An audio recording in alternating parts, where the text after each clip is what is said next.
All right, so we are live. Welcome, Sardek. Hey, hey, glad to be here. So good to have you. So I just wanted to let our audience know who you are.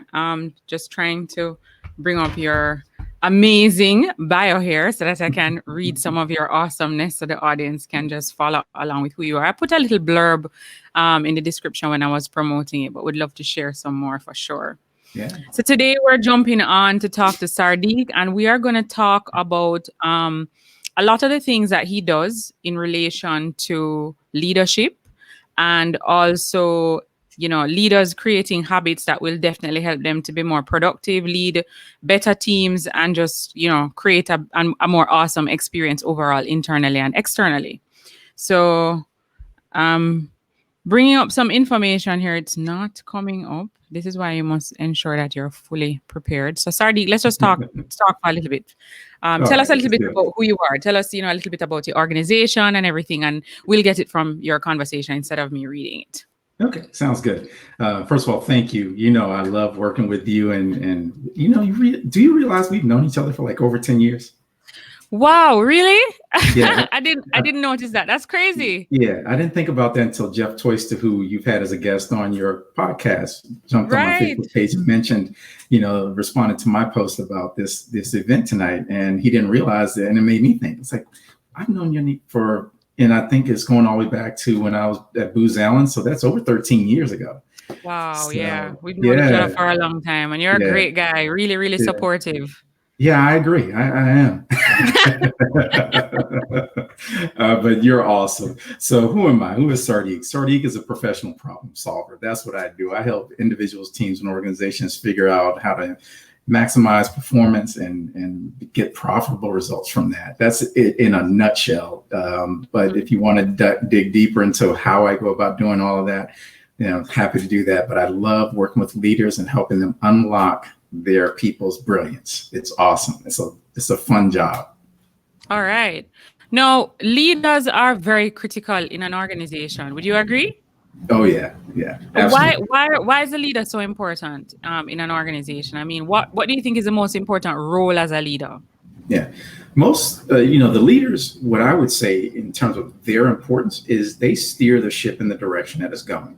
And Hmm. there's that constant debate about what's the difference between manager and leader. A manager manages the day-to-day operations, and a leader is the person that sees the vision and takes us in that direction. So Right. true leadership is all about getting us from wherever we are to getting to wherever we need to be. And and you can see, and I'm pretty sure we'll talk about leadership in a crisis right now, global crisis. We've had a trust or a leadership deficit for a number of years, but now, as John Maxwell, I think, or Simon Sinek said today on John Maxwell's Facebook Live, he said that crises are a great revealer. And I was like, Hmm. you know what? That is so true, because when crises happen, you can see, now this is my paraphrase, you can always tell who's been swimming naked when the tide goes out. And that's what a crisis does. So they're very critical.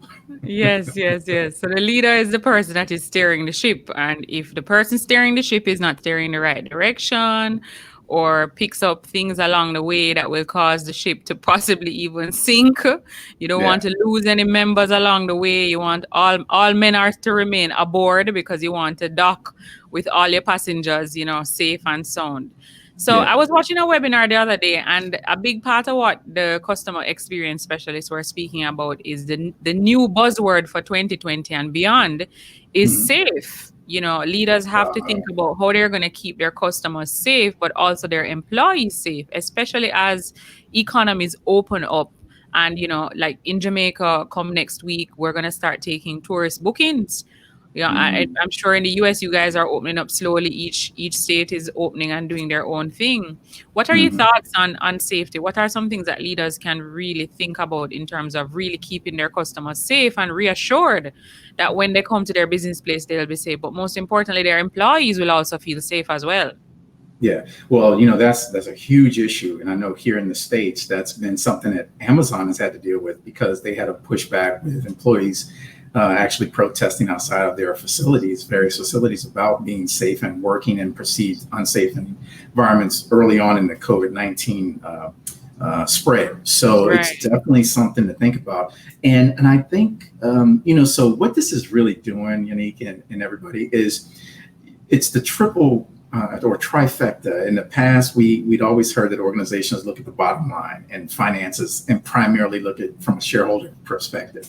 Hmm. Now, really, this is forcing organizations to take people into account. So you got the people profits, and I forget the third P, but really, is there any other P other than people and profits? Probably people would argue that there isn't. And, so I think the safety aspect, we're all, as we start to open up and come back to some form of a new normal, and I think that phrase it's just normal. It is what it is. Um, Right. I, I think we're going to find that there's going to be extraordinarily strong focus on taking care of the people who take care of the customer, and that's the employee. So they got to get this right, because it can be pretty catastrophic if they don't. Agreed, agreed, agreed. Okay, Sardi. So, with in our preparation for this call, you had shared with me some things that you are doing as it relates to leaders creating good habits. And I remember you gave an example. You asked me a question, like where do I keep Mm, my mask? I would yeah. love for us to go back through that exercise again, but I'll be clear. I'll be very clear to be very concise in my response. All right. So let's do that. And for those who are watching this, virtually, I want you to think about this and answer this question as well. So if you want to think about when it comes to performance and habits, because habits are the key to success. Hmm. And I love this quote, and I'm going to read it because I don't always have this one memorized, but F. Matthias Alexander said that, and I'm going to read it. Let me find it real quick because I have it written down. People don't decide their future; they decide their habits, and their habits decide their future. And I Mm. and that's what I do. I love working with organizations and people on habits. So let's talk about habits and how important it is. So think about where you have your mask, that you use when you go out in public right now in this COVID-19 era. Hmm. And as you think about that, and I'll ask you, so where do you physically have it, like right now? So it's in the car Okay. because let me stop All there. It's in right. the car. Yeah, so she's been through this already. So those of you, where is it? It's probably in the car. You might say it's on your person. It's for ladies, it's in their purse. Men, it's in their car or something like that. Okay. So why is it? Why do you have it in your car? Well, I have it in my car because when COVID just started, there were quite a few times that because it's not something that I'm accustomed to walking with, it's when I reached to my destination that I would realize, oh, the mask, and I'm already there and I'm not going to turn back for it. So I said, in order to ensure I don't leave it, I leave it in the car. Yes, that's the key right there. And that's what I want everybody to realize is you leave it, in this case, you're building a new habit, wearing the Mhm. mask. Because prior to, I guess, here in the States, March 10th, and I don't know what it Mask was in Jamaica, probably somewhere close to March 10th or was something like never that. a part of my dress code prior to March the 13th. This was not an accessory that women wore or that men Mhm. cared about in the States. And so it was something we didn't do. And all of a sudden, think about it now. And I read this recently, 68%, 69% of all Americans are wearing a mask. Now, from March 10th to now, on June 8th, we're talking March, April, May. So we're talking 60 days. We've got this massive adoption of a new habit. How did that Mhm. happen so rapidly? And it's because when you build a new habit, you have to build it on top of other habits. So we Mhm. use the mask, where you put it is essentially a trigger for your memory. And that's what's called a trigger in habits. It's a trigger. You always build new habits by creating triggers. And Mm. so you put it in the car, you put it at the door, you put it in your closet, whatever, so that when you're going out, you remember it's part of your routine. You're going out the door, it's in the car, so you put it on. It's a trigger. You see it. And that's one of the fastest, easiest ways to build habits. And why does this matter? Because in the new world of work, whether it's working virtually like this, most leaders, and I'm sure we'll talk about this, one of the biggest challenges that managers and leaders are going to have and face for a long time is working through these new habits and new work routines and workflows that produce profitable results. And Right. I got to tell you, most managers are not equipped for doing this. They don't know how it actually works. And Mhm. so if they don't understand how to find the right triggers that set people up for success, like wearing a mask, you're going to get people who won't wear that mask, and look what that could do in terms of spreading the COVID-19. For sure. For sure. Okay. Now, could you share with us maybe 3 to 4 traits that you believe leaders must have to lead powerful teams? And I want, when you answer this question, I want you to think of not just general traits, but traits that you need, especially in this time that we're operating in, because I believe they have to draw on some, deeper traits than just the regular leadership traits. When you're dealing with people, you have to have a higher level of emotion and, empathy. Like, what are 3 things that you think they really need to embody, both in their action and their words, to support their teams during this time? Well, you just hit on one of them, and I I know this. know. Yeah, you just gave me one, but it is what it is. Empathy. And by the way, for those of you who don't know this from a leadership perspective, of the five parts of emotional intelligence, the Hmm. ability to empathize is the one that actually is the most important of the five. It's also happens to be the one that most leaders, when they derail, it's because they lack empathy. So it's the most problematic at the same time being the most important, and especially in a crisis. And I like to say, you don't build empathy in a crisis, neither do you build trust. Trust is another one. So empathy and trust, you don't build either of those in a crisis. You lead because you built those before the crisis began. And so empathy is huge right now. And you can see the leaders who are struggling mightily if they show no empathy. You can figure out, everybody has their perspective on leaders and that sort of thing. But you can also see those who stepped up to the plate and who are recognized as being very strong in empathy and or being very strong in being trustworthy. So those are two of the three that I think are extremely important, particularly now in a crisis.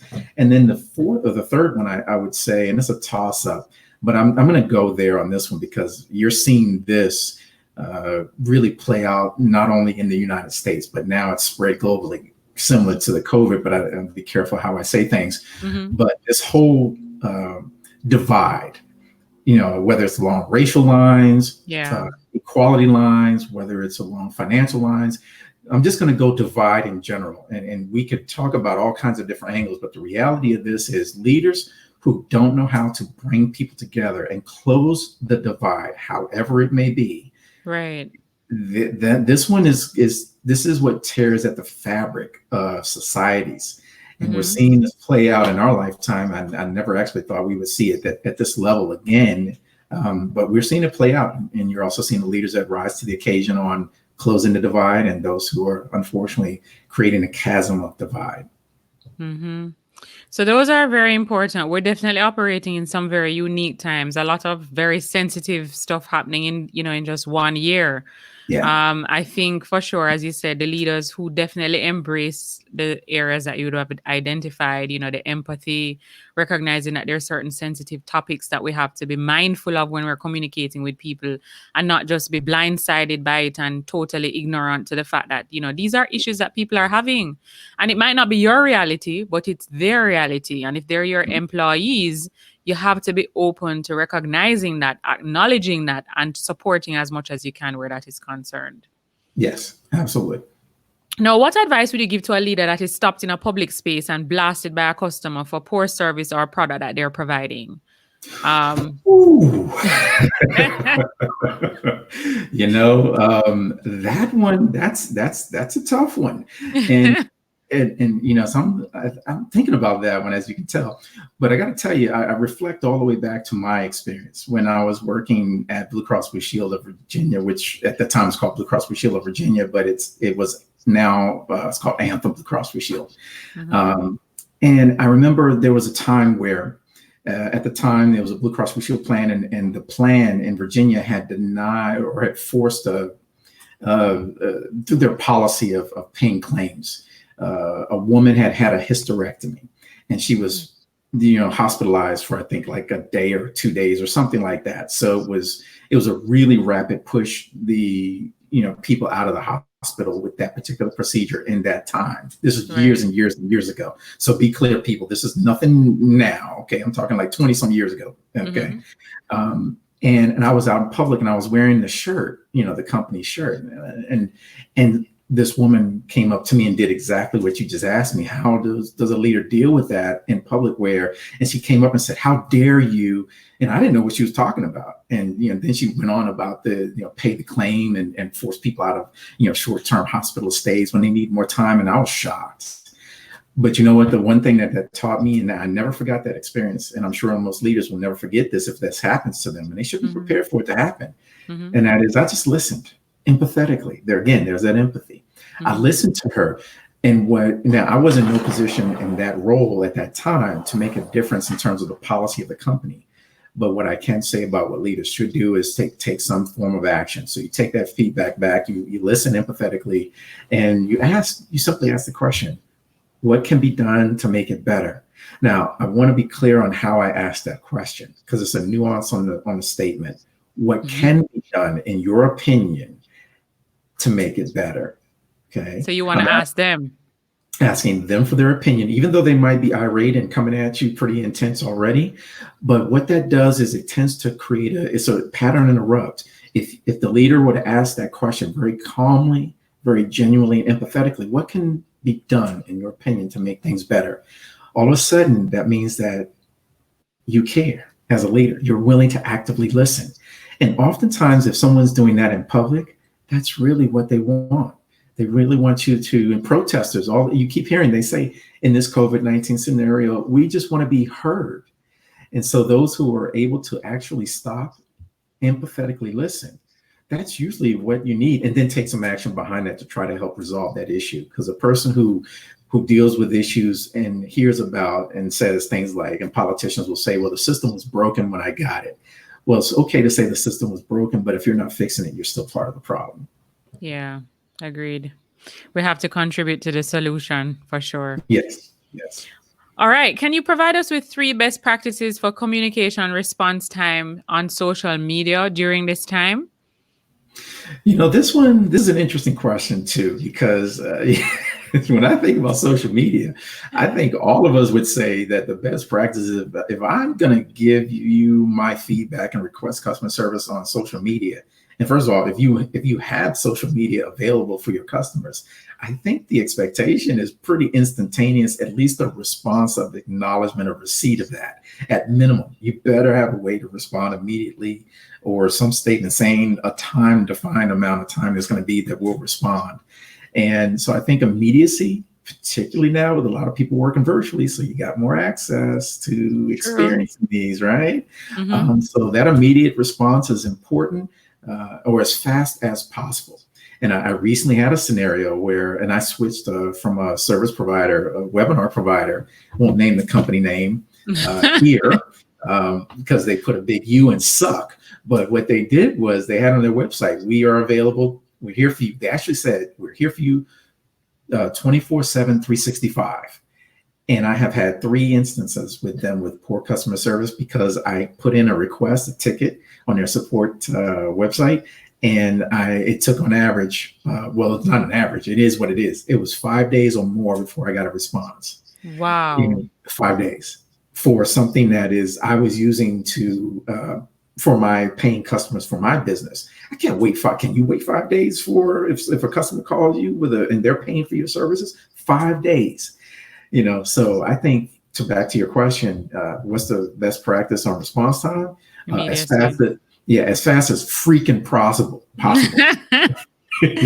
Yeah, because Sardek, it's interesting you said that, because at the end of the day, social media is most people interface with social media platforms on their phone. Yeah. And the phone, because most phones are touchscreen, it gives you that feeling of now. Everything you touch happens now.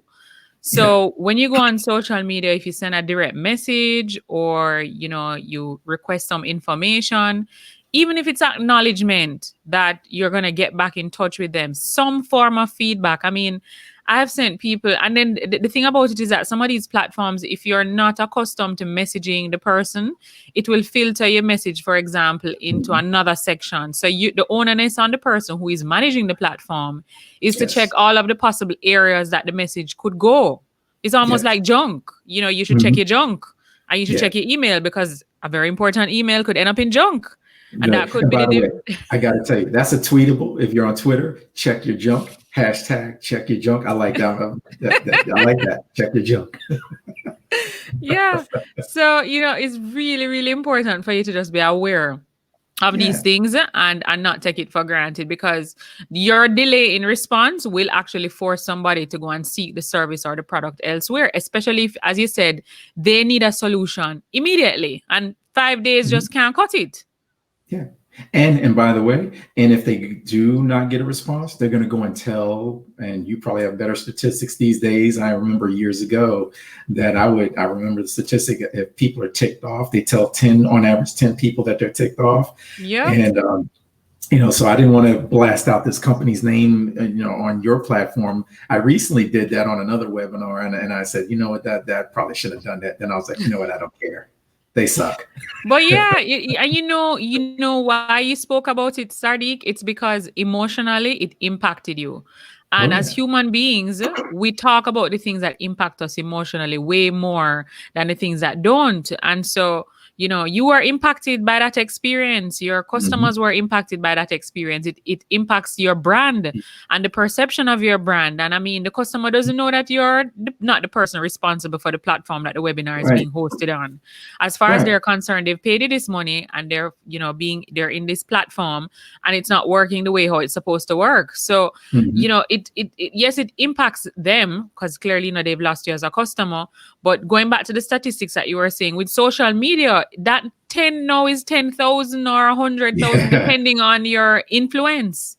Yes. Your level of influence and which platform you push it out on. Automatically, everybody now has that name in their head and say, I'm definitely going to think twice before I take them on.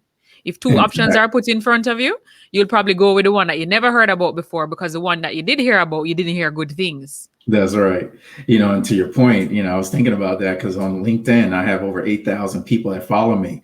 Just imagine if I put something out there and says X company sucks. Yeah, yeah. That potentially, I know not everybody would see that, but a huge percentage of that group would see that. And that's the power of social media. Hmm. And in fact, I'll give you a really quick example of this, Unique. I remember I was flying on United, and I fly United all the time because I'm here in Washington, Dulles area. I live in Northern Virginia.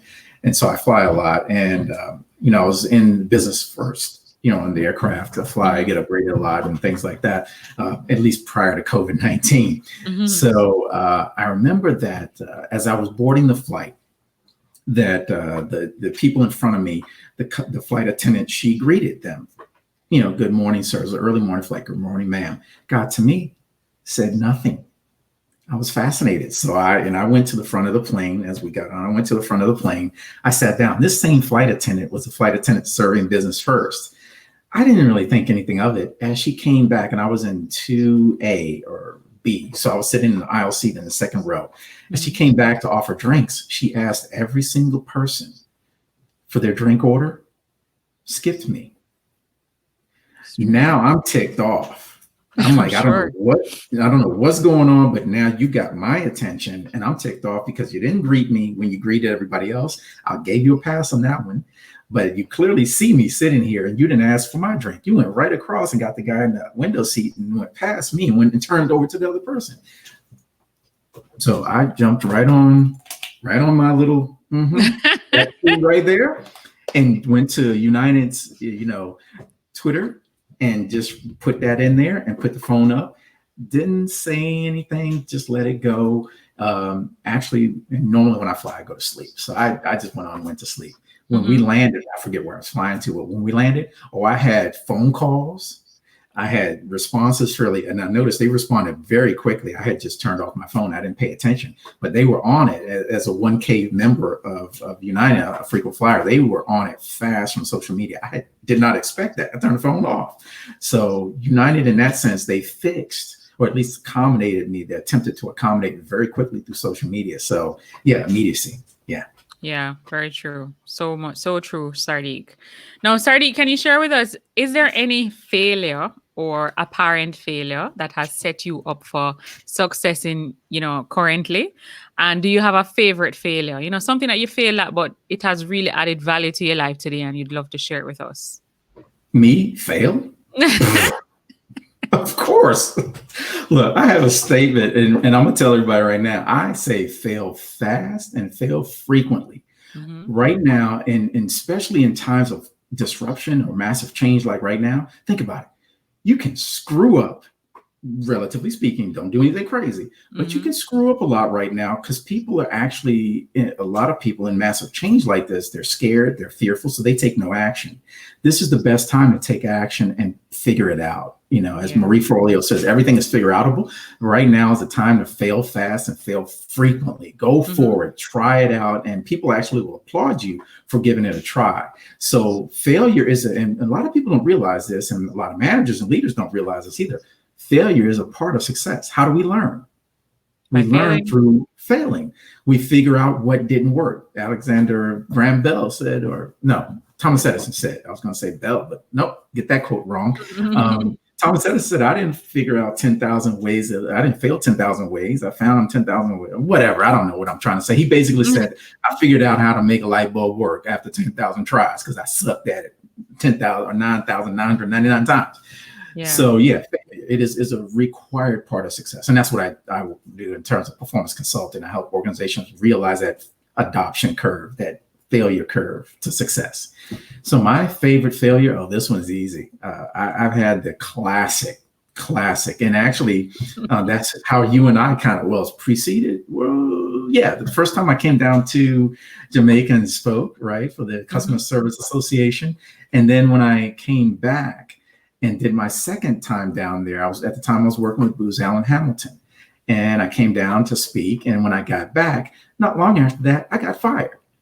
And I didn't expect that, right? And it's a long story, and I talk about the story very affectionately. But my boss and I, we weren't the right fit, and I didn't realize that. And he did me a favor by firing me not long after I came back from my speaking engagement there in Jamaica the second time. Mm-hmm. And what that did was it allowed me, I had an opportunity. I was at an inflection point. And when I got fired, and 30 minutes later, Infinity Consulting and Training Solutions, which is a company that I own, was born. I literally walked out of that building, or was escorted out of Booz Allen Hamilton's corporate headquarters in Tyson's Corner.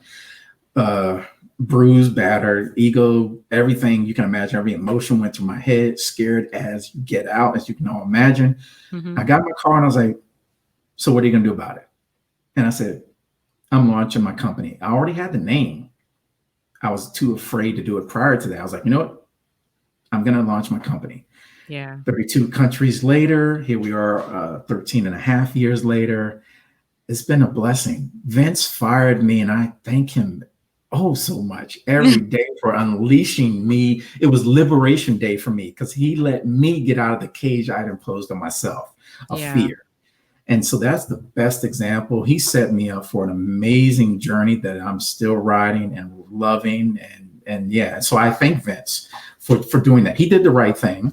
It didn't feel good to me, but it opened up that door for me to go and pursue my dream. And now I get to help other people live their dreams. So it's, oftentimes your greatest failures are your greatest opportunities.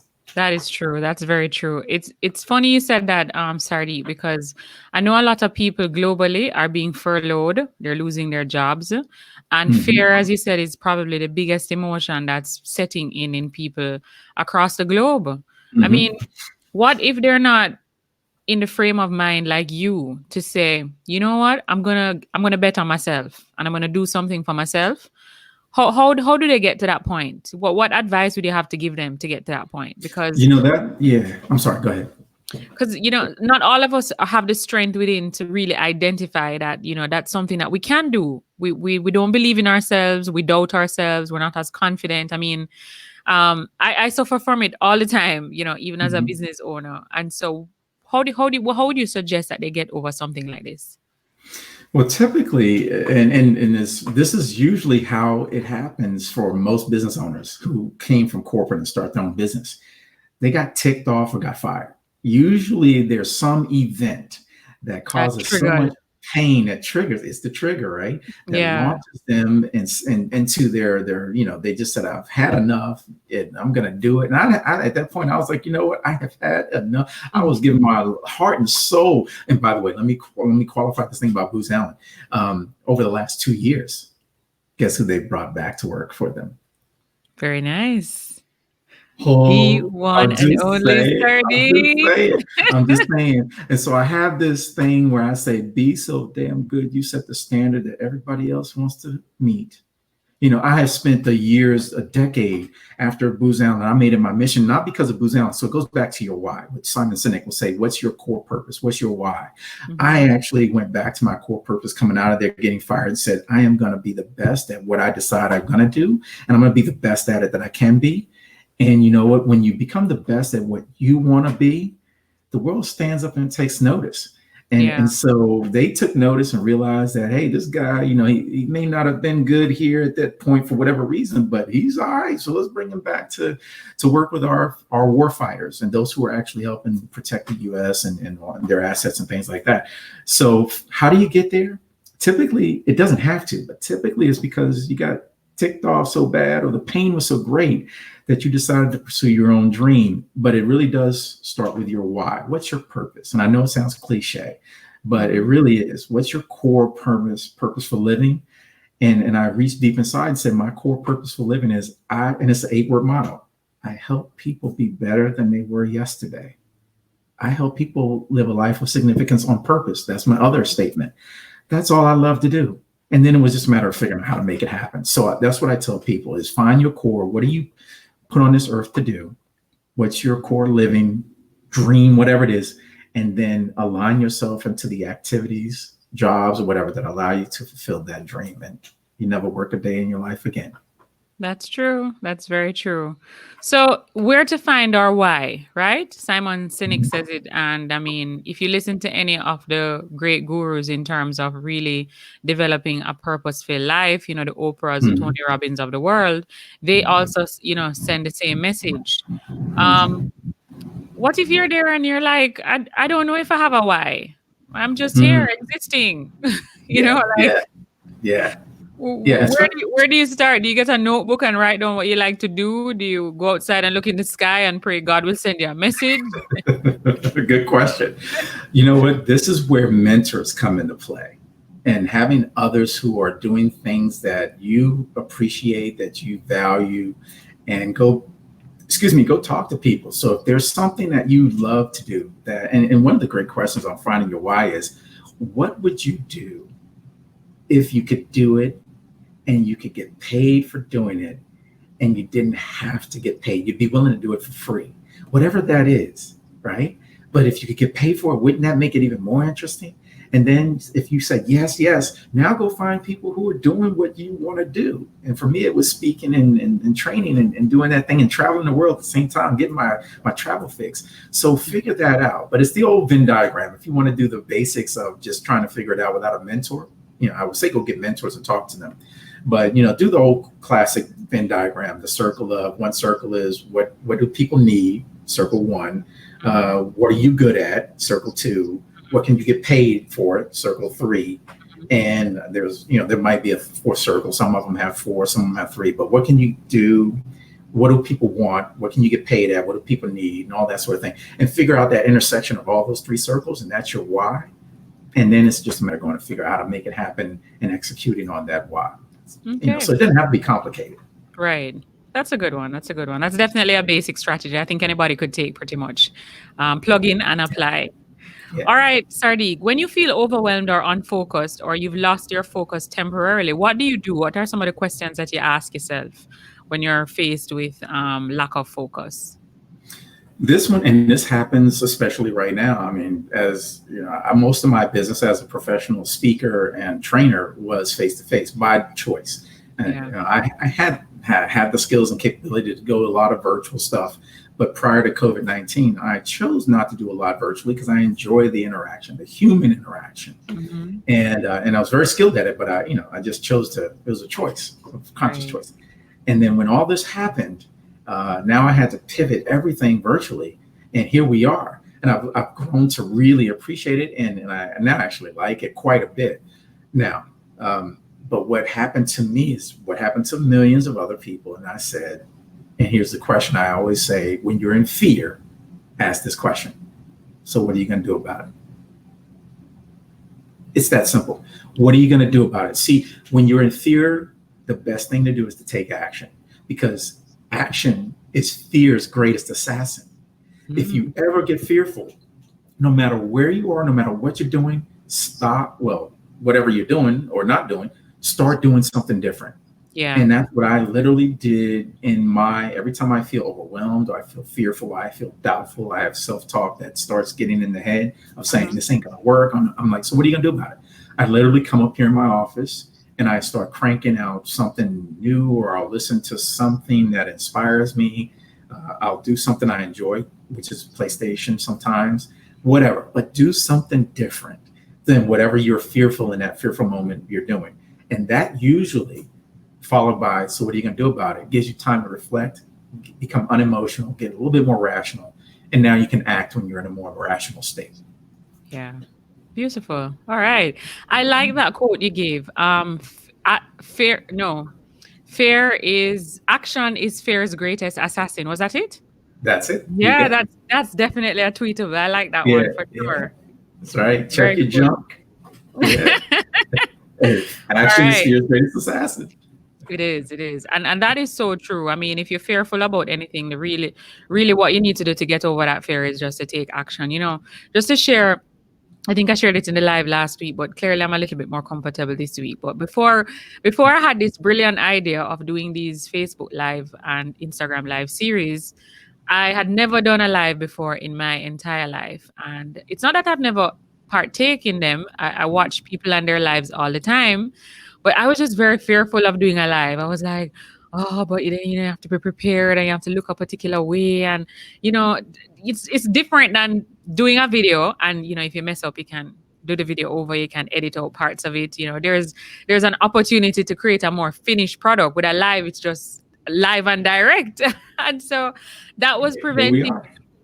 from taking the step to doing the live. And yeah, 2 weeks later, I've taken action and I've stepped over fear. And it, as I said, each time I do it, it becomes that much easier. The guest we had last week said to me, "Your 10th is always better than your first," and it's so true. Um, I recently redid the introduction videos that I have for or navigating the customer experience Facebook group, as well as the one for this page that we're broadcasting on, because I've been doing a lot more video editing since I've been building online courses and I've been home doing a lot of virtual trainings. And of course, video editing is something that I'm much better at now. But when I look at my first video that I put up in 2016 versus the one that I did last week and put up, completely different. Clearly, Oh, I'm using better equipment, and there's definitely more resource material out there on YouTube that you can watch in terms of getting ideas for motion graphics and making your videos more dynamic and engaging. But when I look at the two, I'm just like, wow, yeah. it's like day and night. Yep. Yep. It's the decrease of suck factor. You know, that's what it is. And again, that's coming back to the more you do it, the better you get. And that's performance. And Yeah. that's why I love, and the funny thing about the Unique is that's what I do. And that's what I help people do. I get paid to help people do what they know to do. They just choose not to do it. For whatever reason, we forget that practice makes perfect. No, perfect practice makes perfect. John Maxwell. I love that quote. And so when he said that, I was like, yo, my head exploded. I was like, perfect practice makes perfect. I did the whole spinning around. I was like, that's good stuff. That's what I want to do. And that's what we got to do. But we got to get over that fear. So doing it, I applaud you. This Facebook Live, you look like a pro. Well, thank you. Seeing that it's my second Facebook Live, I really appreciate it. Hold on for a second. Did anybody know it was her second Facebook Live?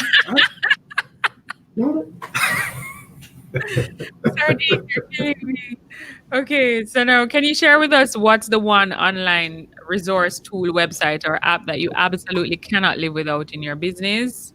Hmm. That's a good one. Now, I actually have to give you two on this one. Sure. Website. The more resources, Yeah, the better. yeah. Okay, so in my business, obviously being connected and staying in touch with people. In fact, in most businesses, your email list. I think Tony Very Robbins is the one that said that if you don't have a list as a business owner, if you don't have an email list, you don't have a business. important. And So true. because who you talking to, who you getting in touch with, so the email list is most important for me. So the tool that I use is, and you can use any of these, whether it's Infusionsoft or whatever. I use Active Campaign. So when I send out an email, I want to know who's opening my emails, because that tells me about engagement. That gives me an indication that they're buying potentially into what I'm doing, and I know that I can serve them. So Active Campaign is one tool, and a website that another tool that I can't live without, quite frankly, is Canva.com.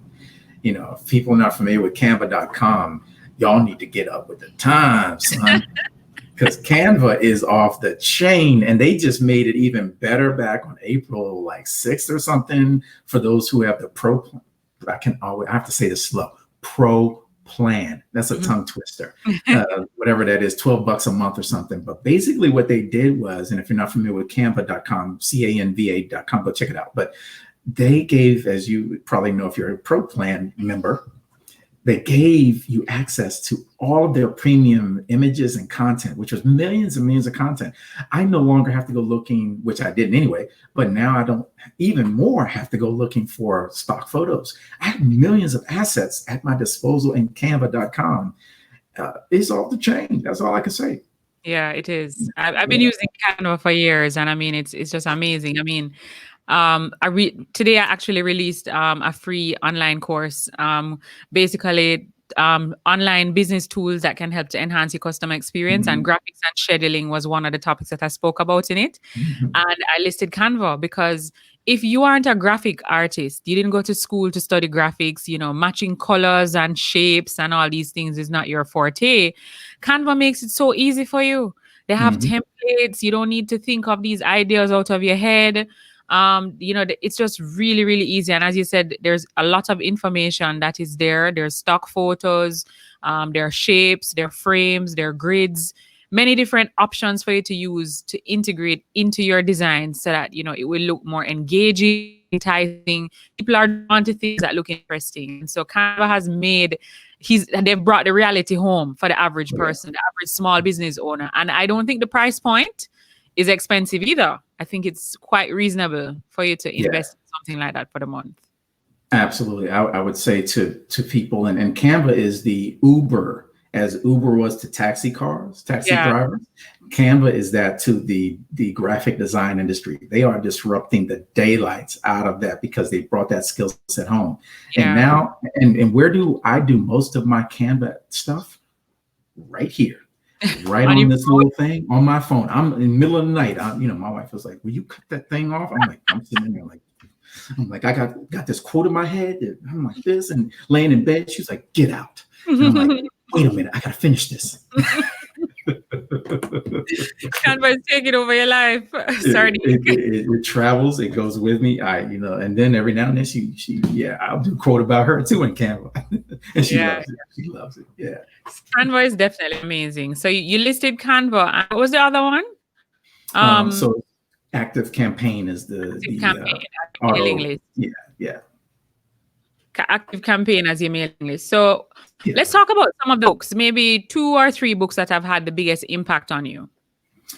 Books that have had the greatest impact on me. This one is easy. It's a few. John Maxwell, as you can probably tell, I'm a big fan of John. I've been a member of his John Maxwell team since 2013 or something like that. But I followed him for more than 2 decades. But his book, Failing Forward, of all the books that I've read that he's written, that one I read years ago when he released it, and it stuck with me. So it helped me to become more resilient. So that's one. Another one is The Atomic Habits, which is a recent addition to the book space by James Clear.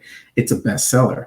And James Clear, this guy has, because I'm in performance consulting and habits, he's one of the preeminent writers on habits right now. That book has sold like 1.3 million copies, and he had no email list. Nobody knew who this guy was. And he dropped this book and it's gone pow. And it's great. It's a great book. So if you want to understand habits, get that book. And then a third book that I also give a lot of credit, especially when I was going through a lot of mental self-doubt in my business and things like that, was The Success Principles by Jack Canfield, another classic. Now that thing is thick. I mean, it's like this thick, but the chapters are small. And if you get through it, and I'll never forget, I finished it on a Singapore Airlines flight. I was sitting in Tokyo at the airport waiting to fly back. And I have just finished it. And I looked up, and I remember we were delayed because it was raining like crazy outside. And I looked outside and I said, you know what? I really don't even care, because this book has made me feel so good. I don't care about delays. And if you've ever flown Singapore Airlines, you don't mind getting delayed on them because they're the best airline in the world anyway. So it Yes, didn't matter. they are. Just saying. Just saying. Singapore Airlines is the what would that be now? The Uber of airlines in terms of experience, the Amazon of airlines. They make it Yeah. frictionless, they make it effortless. The service is just amazing. Yes. It's crazy. It's Yeah. just, yeah, it's, So you just have to if you try 'em. want to benchmark your airline off of an airline, Singapore is definitely the place to start. Yeah. All right, Sardi, could you share with our viewers and those who will end up watching this live after we've put it up? What's one thing that's going on in your life right now that you're really excited about, that you're working on to develop yourself, or even maybe a project that you're working on for a client? hmm Well, I'm really excited because something I wanted to do for 2 to 3 years, I didn't have time because my business kept me so busy. I'm not making Mm-hmm. excuses, but it's reality. You Yeah. can't be the business and work on the business and all that at the same time. And so that's part of the learning process as a business owner. But so the COVID-19 time and this quarantine has allowed me to get off the road and have time to work on branding and positioning, Okay. rebranding for me. So I'm known in the training space really, really well for Mm-hmm. facilitation and all that, and lesser known, but known in the world of leadership. But what I am is I'm a performance consultant. Like I said, I'm a professional problem solver, and I do a lot of things around that. And so this gave me the opportunity these last few months to really rebrand and reposition. So I'm excited because I've had a model for a number of years. I just haven't marketed it. And so this new project and the new brand is, I'm all about, and the brand is called Peak Performance Made Simple. That's what I help people do. I help them achieve peak performance using simple methodologies, leveraging the power of habits to make those tiny shifts in your daily performance that releases you and unlocks peak performance. I'm really excited about that, Unique. And it's all a formula, it's a process. Mm-hmm. And whether it's working with teams, individuals, whatever the case may be, that's what I love to do. So, And when is that going to be released? So the model is available now. So I've always had it. I just kind of never marketed it. It was kind of a side thing. Now it's front and center. So even on my website at sardeklove.com, which is just my name, you'll see Peak Performance Made Simple. And what you're going to start to see is a rapid expansion of me doing things in that space. So a lot of webinars that I'm doing, a lot of guest spots that I'm doing, whether it's like here on Facebook Live, Instagram Live, conferences that I'm speaking at. I'm now coming into those events with Peak Performance Made Simple or some aspect of it. So it's released. Now it's just a matter of creating more awareness of the services that and the outcome. Because what I basically say it does is I help organizations, especially managers. If you can predict the performance of your team, you can get to profitable results real fast. And so that's Right. what the four-word tagline is: predictable performance, profitable results. That's what I help people do in organizations. Predictable performance, profitable results. So Sardik, I want you to share with me maybe one or two examples from this peak performance model that you have put in place, that if when people listen to this live, they can say, I think this would definitely be a good fit for my organization. Let me give you an example. Let's say you have a small business and you have some sales reps, right?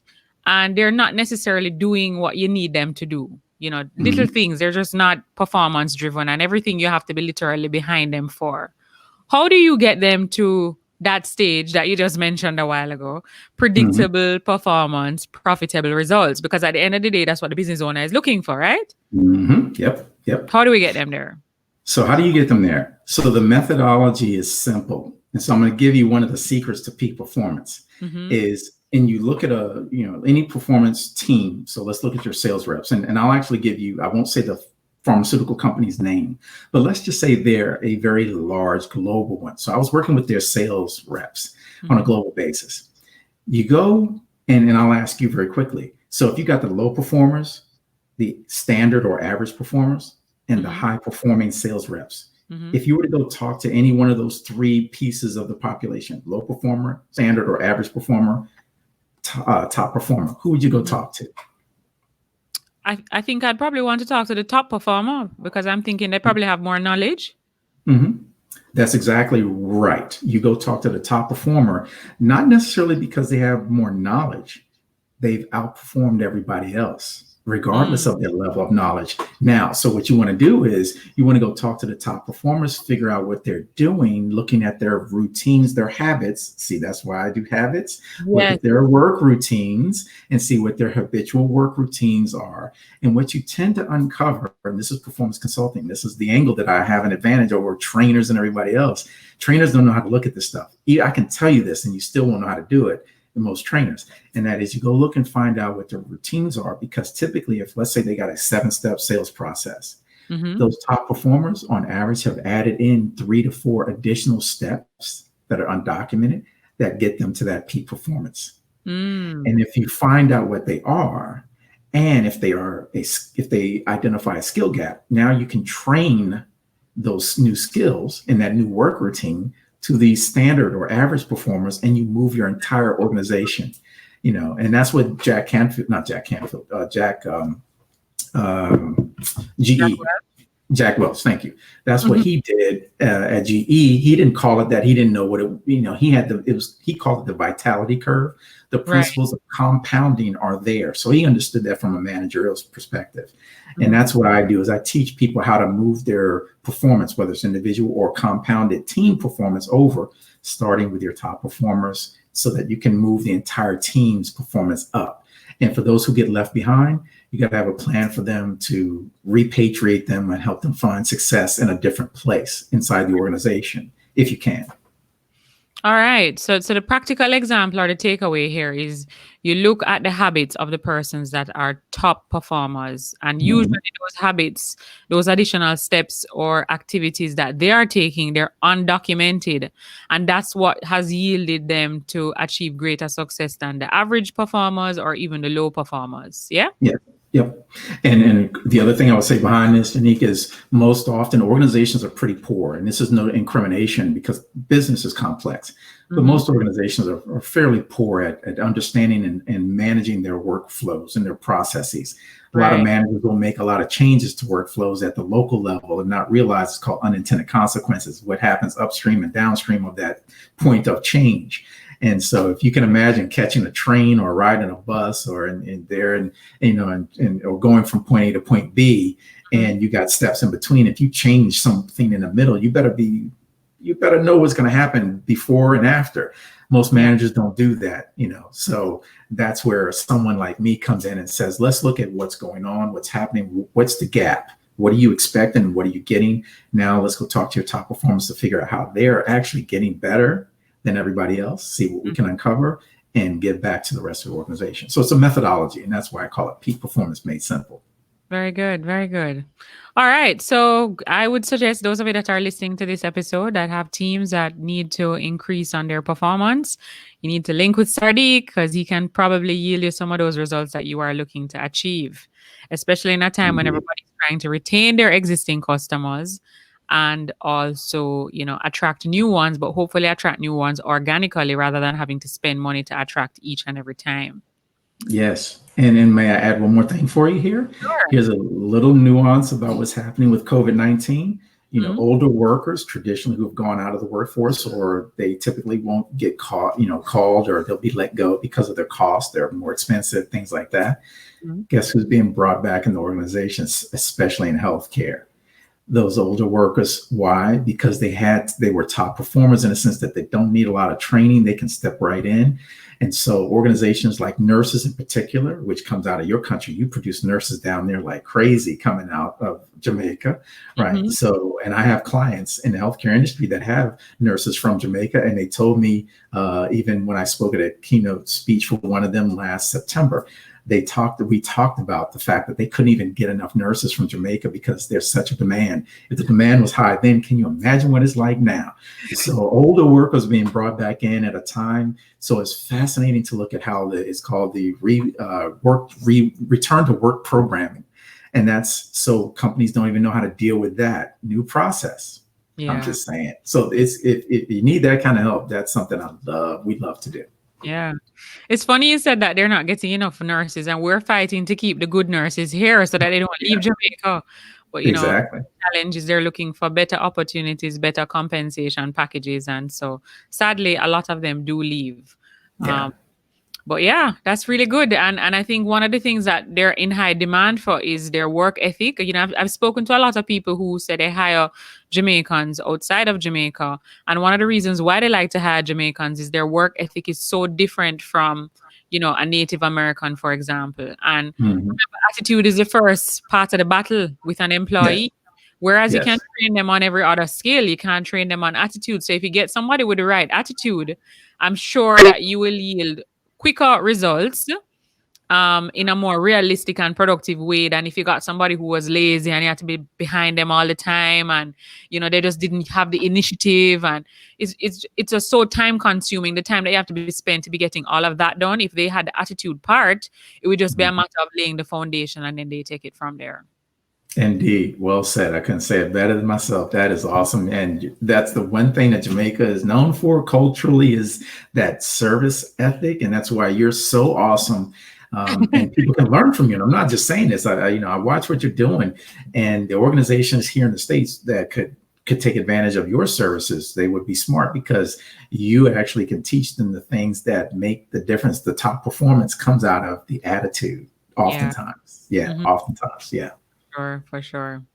All right, Sardik. So we are at the end of this awesome conversation. I don't want it to end, but we're very close to the hour, and that's what I promised you. And I just Yeah, want no you to worries. share with us, where can our audience find you online? Where do you spend most of your time? Where are you most responsive? Yeah. Oh no, you didn't throw in responsiveness in there. Hey, did anybody know that this was her second Facebook Live? I'm just saying. Oh no, it's my pleasure. This is a joy for me to do this with you. I'm honored. So, where people can find me, or where can they find me? So my website, sardeklove.com, that's where you can go and see more about what I do and things in terms of speaking, training, and all that. The online, as far as social media, I'm very active on 3 of the 4 big ones. So Facebook, I have a business Facebook page, and I'm active there. But if you really want to get the Sardek love experience, come on over to Facebook, my personal Facebook page, and they could tell you more about that because I'm crazy. I have fun. I Mhm. give a lot of quotes and things like that, very inspirational stuff. But I also have a funny side to my personality. So Facebook, I'm very, very active on LinkedIn. Like I said, I got over 8,000 connections there. So come on over, hang out on LinkedIn. And then Instagram. At first, I didn't like Instagram because I'm not really a picture kind of person, but I had a marketing coach who said, speakers, they want to see pictures of what you're doing and how you're doing it. I'm like, why do you want to look at me? And strange enough, people want to see what you're doing. So Instagram, I've learned to like it as well. So that's where I'm at too. And Yeah. you can share videos on Instagram too, Sardik. I've started trying to do some more video content as well. You can share them longer videos to your IGTV because unfortunately Instagram caps the feed to 1 minute. But I mean, just anything at all. I mean, and video definitely has more pull than a Mhm. static image, or a quote. So Yeah. that's something that you could definitely look at as well if you wanted to engage more with Instagram. This is very true. And as much video as I produce, I haven't done more enough for Instagram. So I think my IG crew, they probably deserve a little bit more Mhm. love.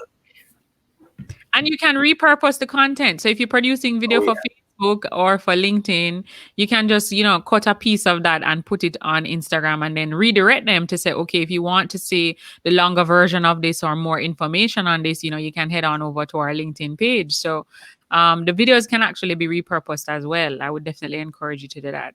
Yes, absolutely. And for those of you who are business owners, if you're not repurposing content, as Yannick says, this is perfect. I've done that. I've traditionally done it quite a bit with LinkedIn and Mhm. Facebook. So now, to your point, Instagram is an opportunity. When you got all these different things that you're doing, it's like, okay, where do I post today?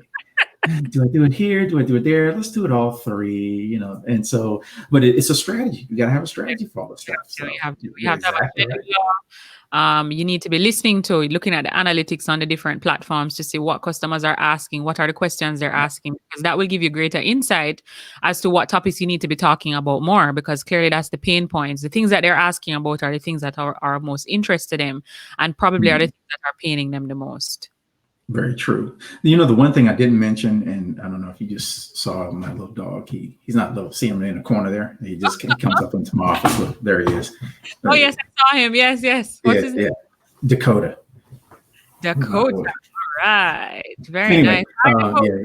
yeah. He always comes and hangs out right there. But anyway, so you see there, right there. I didn't talk about the book. I can. There we go. Speak for a Living, second edition. So on Instagram, I use Instagram to really promote the speaking side of my business. And that's the book that I co-authored with Ann Bruce, Speak for a Living, second edition, for those who want to speak and be a trainer or a coach.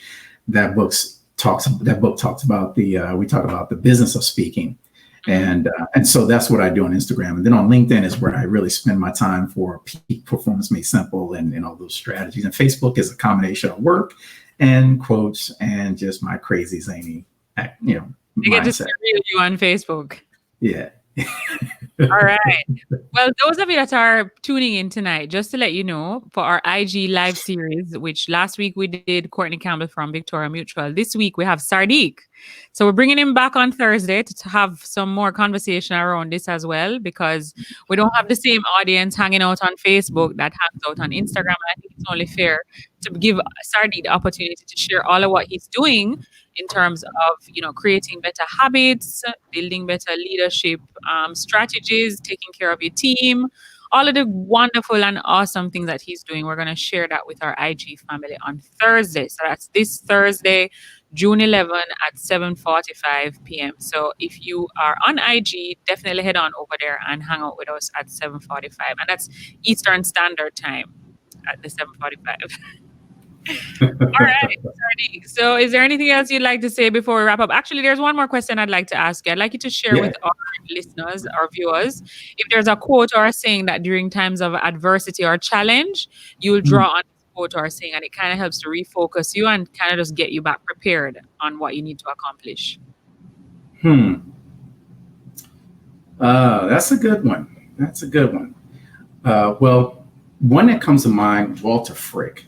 I'd write my own quotes, but Walter Frick had a quote. He said something like, and it was a Harvard Business Review. I think he said, recessions are a high pressure exercise in change management. And I love that. So it's Walter Frick. Recessions are a high pressure exercise in change management. But one that I like to say in terms of crisis or non-crisis, doesn't matter, but just to leave you with this, breakthroughs don't happen to those who watch. Breakthroughs happen to those who act repeatedly. Yeah. So let me say that again. Breakthroughs don't happen to those who watch.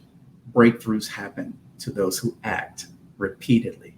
So whatever it is you're doing, keep doing it. Over time, you get better and the breakthrough happens. You just have to persevere. Yeah, that's a very good one. Excellent. And it kind of goes back to what we spoke about earlier, that action is fear's greatest assassin. Oh my God, I love that. You got it. That's my biggest takeaway from this conversation. Yes, good. So anything that you're fearful about, you have to take action. And if you really want to break through anything, you have to act repeatedly, because over time you get better and better at it. And of course, then you become perfect. Practice perfect, right? That's right. Compound effect. It's been around for millennia. It works. Works for sure. Well, thank you so much, Sardek, for jumping on this live with us today. Thank you all viewers that tuned in. Tune in for our next episode on FB Live next week, Thursday, June 18. We're going to have the Disney guy for Michael. It should be an exciting conversation. So I'll share more marketing collateral where that is concerned closer to the end of the week. So stay tuned and please drop any comments on this video as you engage in this conversation, even after the live has been finished. So thank you again, Sardek. You're welcome, Yannick. It's a pleasure and an honor, and I love what you're doing. Continue to support you, and I look forward to our IG experience on Thursday. So thank you again for this. This was fun. Sounds awesome.